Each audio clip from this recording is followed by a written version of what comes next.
శుక్రవారము వచ్చిందంటే బుద్ధి ఉట్టి నేను మటనే తెత్తే దగ్గరండుకొని మెత్తగా తింటది పచ్చగూర నా కంచములెత్తది పచ్చగూర నా కంచములెత్తది తిక్క ఉట్టి మరి కట్టె నేను పడితే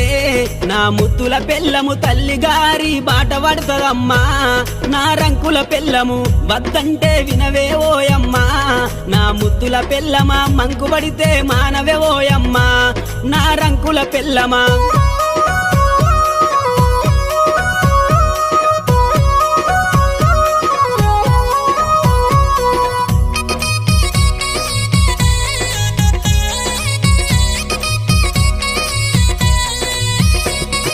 తిరుమల తిరుపతి ఓదా